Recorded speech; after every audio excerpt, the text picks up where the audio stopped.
साहेब तुम्हाला छोटासा प्रश्न आहे. निवडून आल्यावर पहिल्या 3.5 वर्षात पाणी आणणार असा शब्द तुम्ही दिला होता. निवडून आल्यावर पहिल्या 3.5 वर्षात पाणी आणणार असा शब्द तुम्ही दिला होता. निवडून आल्यावर पहिल्या 3.5 वर्षामध्ये माझा मतदारसंघात मी पाणी आणेल हा शब्द मी दिला होता आणि हाही शब्द दिला होता की पहिल्या 3.5 वर्षात मी निवडून आल्यावर पाणी आणू शकलो नाही, तर मी निवडून आलो तर मी माझ्या विधानसभा सदस्यत्वाचा राजीनामा देईन असाही शब्द मी दिला होता. आणि मला आपल्या सगळ्यांना सांगायला आनंद होतो की ताकद माझ्या बांधल्याची मातीची आहे की ज्या मातीनं पिढ्यानपिढ्या दुष्काळ बघितला, या मातीकडे बघण्याचा दृष्टिकोन पिढ्यानपिढ्या एक दुष्काळी माती, एक मागासलेल्या लोकांची इतर संख्या अशाच पद्धतीने आमच्याकडे बघायचा दृष्टिकोन होता. किंबहुना मी घटावमानची माणसं जर मुंबई पुण्याच्या लोकांना भेटलो आणि आम्ही बाण घटावचं म्हटलं की त्याच्यात कोणाचा बाण घटावायचा अशी परिस्थिती होती.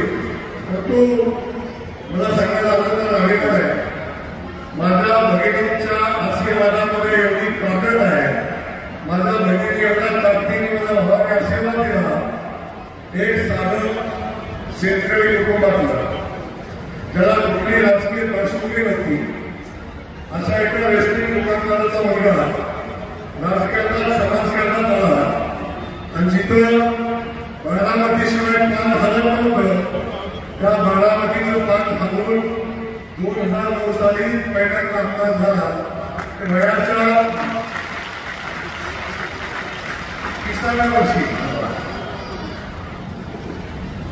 मला आश्चर्य वाटतंय की राजकारणाचं वय 50 नंतर चालू होतं आणि मी 50चं होईल तेव्हा मी 4 वेळा आमदार झालो. ही सगळी माझ्या कोणाची लोक आहे, कुणाची आहे, कुणाची आहे, आमच्या सगळ्या बहिणींची आहे.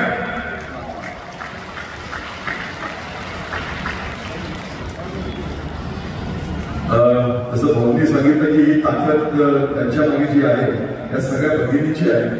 तर बरोबर एक प्रश्न अजून तुझ्याकडे जर झाला तर त्या ताकदीचा अजून आम्हाला काहीतरी वेगळं पाहायला मिळेल. तर एक अजून तुझ्याकडे प्रश्न. साहेब तुम्ही विधानसभेची पहिली निवडणूक अपक्ष म्हणून लढणार, म्हणजे प्रस्थापिताच्या विरोधात लढवली, त्यावेळी तुम्ही इथल्या जनतेसमोर कोणता आहे लढून घ्यावा? आता पहिल्यांदा आपल्या सगळ्यांना माहिती आहे, आता इथं तुम्ही प्रश्न नवीन विचारत आहे पण ह्या सगळ्यांना माहिती आहे माझा इतिहास, माझं इथे परिस्थिती. मी पहिल्यांदा विधानसभेला उभा राहिलो तेव्हा मी अपक्ष होतो. अपक्ष एवढ्यासाठी होतो मी एवढा सामान्य होतो, मला कोण उमेदवार म्हणून कोण घडतच नव्हतं, कोण विचारतच नव्हतं आणि हा उमेदवार निवडून येईल असं कोणाला वाटतच नव्हतं. अशा परिस्थितीमध्ये मी उभा राहिलो आणि अपक्ष म्हणून निवडून आलो.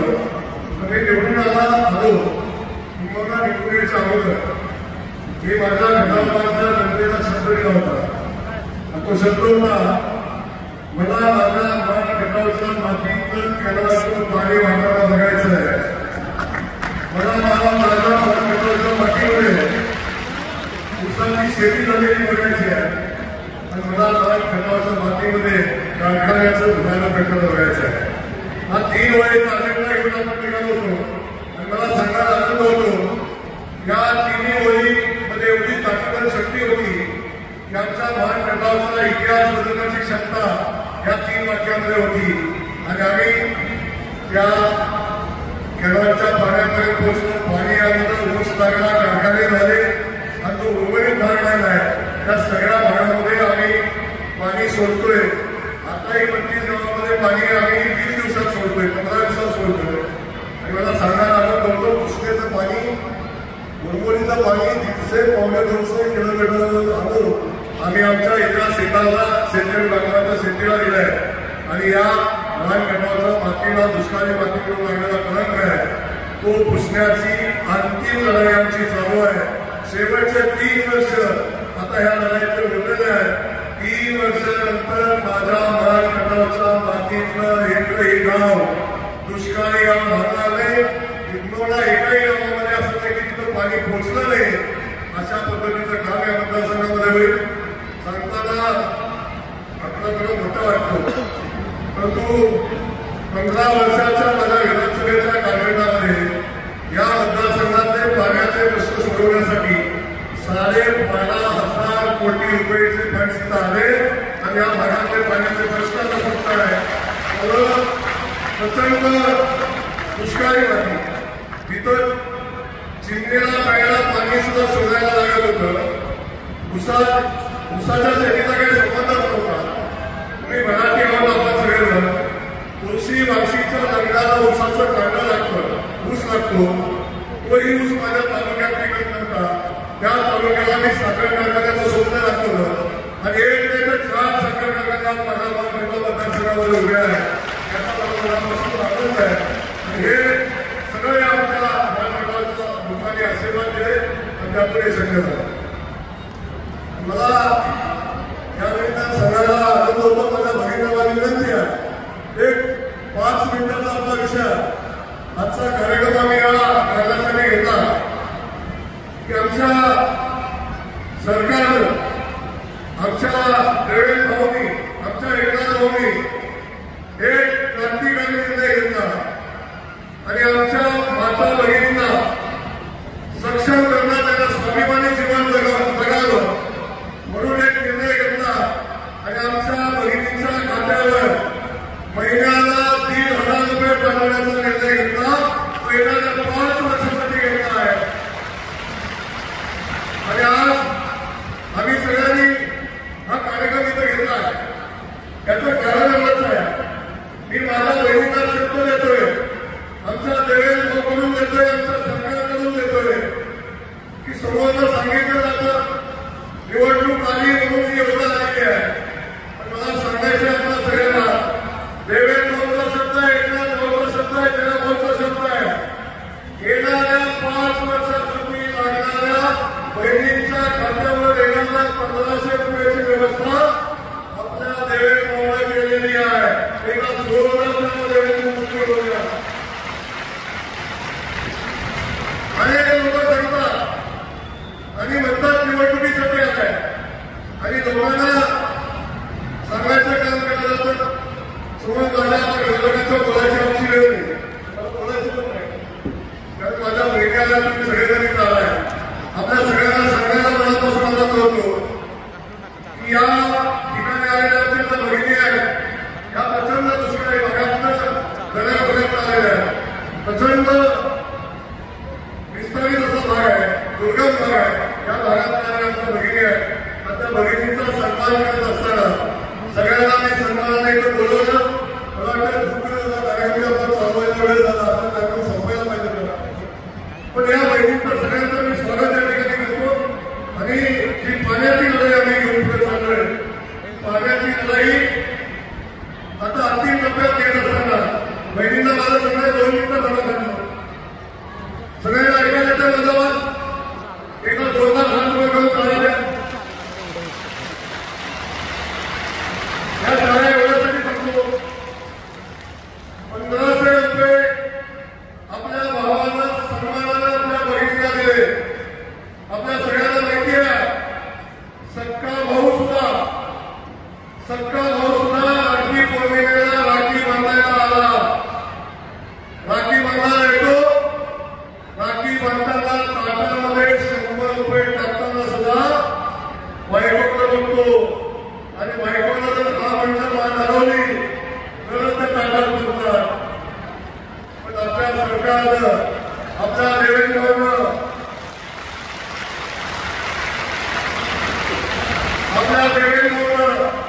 निर्णय घेतलाय की माझ्या बहिणीला इथून पुढं 10 रुपयासाठी 100 रुपयासाठी कुणाला हात बसायला लागणार नाही. 10 रुपये घेतलेला इकडून 10 रुपये इकडून घेतलेला, त्या 10 रुपये देताना किती रुपये तुम्हाला सगळ्यांना माहिती आहे. 10 रुपयाचा रुपये तुम्हाला सगळ्यांना माहिती आहे. म्हणून आता ही वेळ माझ्या बहिणी 10 रुपये लागत होत्या, आमचे सगळे पुरुष मंडळी होती आहे का ग तुझ्या खात्यावर काय शिल्लक जमेल का ग काय देता येईल का ग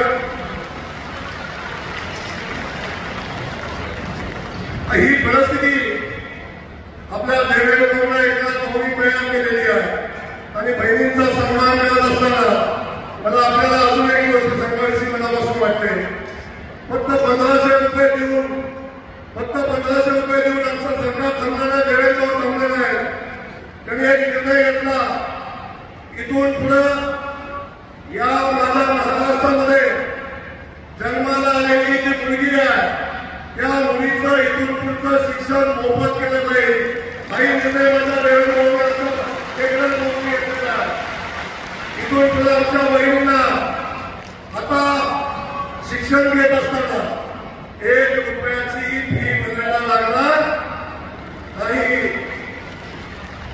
हा निर्णय घेत असताना सरकारनं निर्णय घेतला अरे लोक म्हणतात बाबा सरकारचा जानेवारीचा पगार वगैरे नाही पण मला मनापासून सांगायचंय या भगिनींच्या मध्ये एवढी ताकद आहे या भगिनींच्यासाठी घेतलेल्या निर्णयामध्ये एवढी ताकद आहे आपल्या सगळ्यांना माहिती आहे देवेंद्र भाऊंनी एसटीचं तिकीट महिला भगिनींचं किती केलं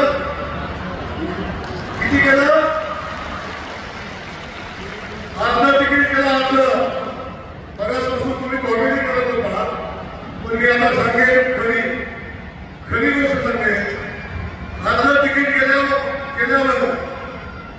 19 वर्ष कोट्यात असताना याची फायदा घेत का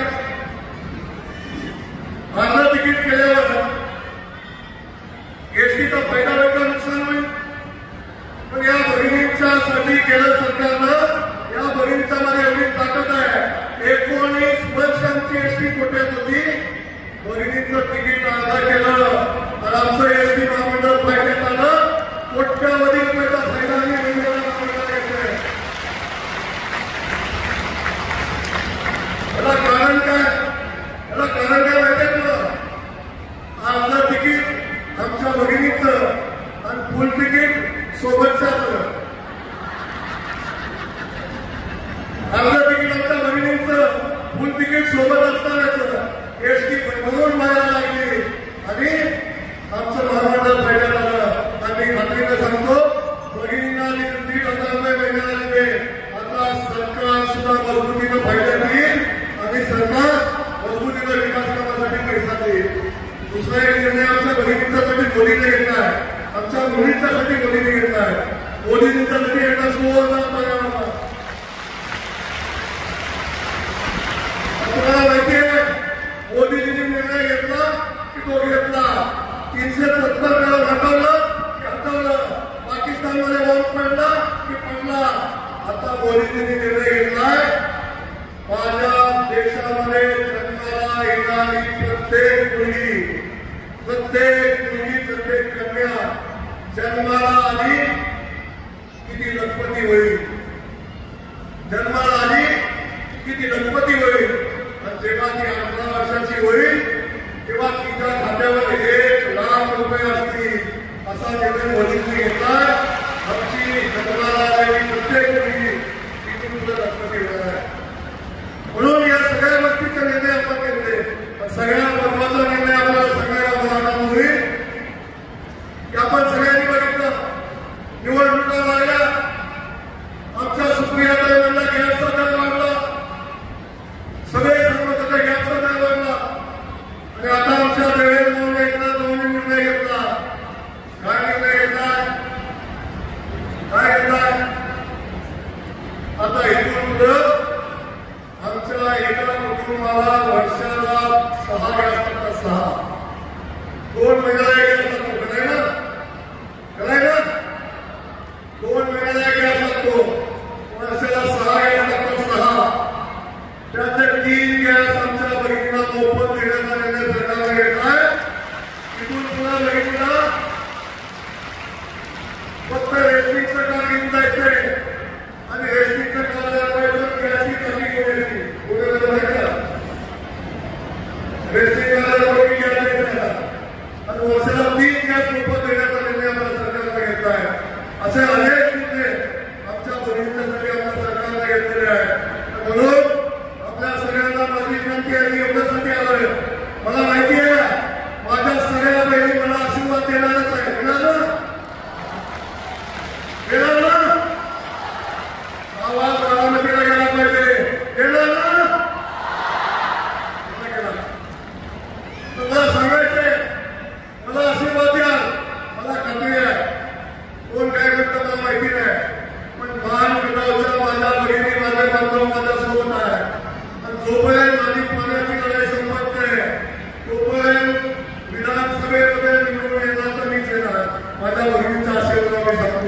आपल्याला सांगतो माझा विरोध सगळ्यांना एवढं माहिती आहे. बरेच मजबूत लोक येतात, सगळ्यांचं ठरतं, सगळे एकत्र येतात आणि माझ्या विरोधात सुद्धा करतात. आता कोण म्हणतं मी एवढे घेऊन आलाय, कोण म्हणतं मी तेवढे घेऊन आलाय. पण त्यांच्याकडे कोट्यावधी रुपये असतील, माझ्याकडे कोट्यावर लाखो बहिणीचे आशीर्वाद आहे आणि आशीर्वादाच्या ताकीवर आज एक बरेच रुपये काम करावे. मी तुम्हाला एवढं सांगेन, माझ्या विरोधाला येऊन सांगेन, आपल्याकडे मुबलक माल आहे, आपल्याकडे मुबलक माल आहे. अजून 10 वर्षात त्या मालाचा उपयोग होणार आहे. खर्चाच्या भानगडीत पडू नका, अजून शिल्लक ठेवा. कारण किती पैसे गेले तरी माझ्या बहिणीचा आशीर्वाद माझ्या पाठीशी आहे. पुन्हा एकदा विधानसभेमध्ये मी जाणार आहे, माझ्या बहिणीचा आशीर्वाद घेऊन जाणार आहे, माझ्या केंद्राच्या मातीचा आशीर्वाद घेऊन जाणार आहे. जोपर्यंत माझ्या दुष्काळमुक्तीची लढाई संपणार नाही आहे तोपर्यंत ही लढाई चालू राहणार आहे. मला सांगायचं माझ्या आयुष्यात एक घटना मी सांगणार आहे. ऐकताय सगळे? आपल्या सगळ्यांना माहिती आहे 1.5 वर्षापूर्वी तुमच्या भावाचा ऍक्सिडेंट झाला होता. 1.5 वर्षापूर्वी तुमच्या भावाचा ऍक्सिडेंट झाला होता आणि सगळ्यांच्या मनामध्ये अशी शंका निर्माण झाली होती, किंवा सगळ्या जणांनी अशी परिस्थिती निर्माण केलेली होती. मला सगळा फ्लॅशबॅक दाखवायला सुरुवात केलेली होती. जयकुमारमध्ये आहे का नाही अशा पद्धतीची शंका माझ्या दोघींच्या मनामध्ये निर्माण झाली होती. मला आठवण आहे 40 फूट नदीमध्ये कोसळल्यानंतर सुद्धा आपल्या सगळ्यांना माहिती आहे बाथरूममध्ये जरी फेसबुक पडला, बाहेर रस्त्यावर पडला तरी माणूस जातोय. 40 फूट जरी नदी पडल्यानं सुद्धा माझ्या बहिणीच्या आशीर्वादामध्ये जी ताकद होती, त्या सगळ्या माझ्या बहिणींनी, त्या माझ्या सगळ्या बहिणींनी देवापुढे दिवा लावला आणि दिवा लावून विनंती देवाला केली, काही कर पण माझ्या भावाला वाचव. आणि देवाने त्यांचं ऐकलं. यम अर्ध्या वाटेपर्यंत आला होता, पण यमाला सुद्धा बहिणींनी सांगितलं अजून माझ्या भावाला पाणी द्यायचं काम बाकी आहे.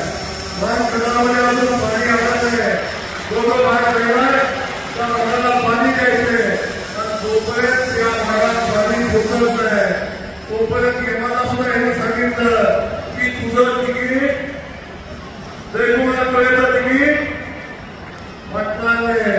म्हणून आपल्या सगळ्या माता भगिनींच्या आशीर्वादानं हा जयकुमारमध्ये जो 1.5-2 वर्षापूर्वी ऍक्सिडेंट म्हणलं वाचतोय का नाही, आपल्याला वाचतोय का नाही अशी परिस्थिती निर्माण झाली होती.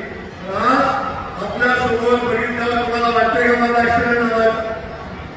तुम्हाला वाटतंय का? वाटतंय का? नाही ना?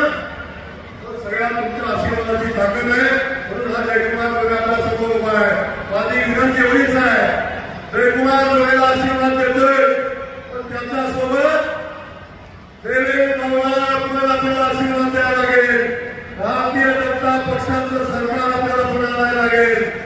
जर भारतीय जनता पक्षाचं सरकार आलेलं आहे, तर देवेंद्र भाऊ जर पुन्हा सरकारमध्ये आलेले आहे तर काय होईल? काय होईल सांगा? माझ्या भगिनींच्या खात्यावर येणारे 1500 रुपये ऐकायला तो बहिणी लावलाय का?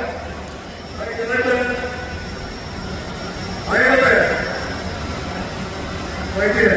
पण बघतो मी आपला सांगतो, जर तशी परिस्थिती आली 1500 रुपयाची योजना ही बोगस योजना आहे. ही योजना करून महिलांना फुकटचं खायला शिकवू नका हे सांगणारे बारामतीचे शरद पवार सांगतो तुम्हाला. चुकून जर त्यांचं सरकार आलं तर बहिणींना माझी विनंती आहे, तुमच्या खात्यावर येणारे पैसे काय होतील? काय होतील? चालत कसं? चालत कसं? नाही ना? पण तुम्हाला माझं सांगणं आहे, जर भारतीय जनता पक्षाचं सरकार येत असेल तर आपल्या बहिणींचा सन्मान करायचा असेल तर आपल्या सगळ्यांना देवेंद्र भाऊच्या पाठीशी राहायला लागेल का नाही? राहायला लागेल का नाही? भारतीय जनता पक्षात सरकार आणायला लागेल का नाही?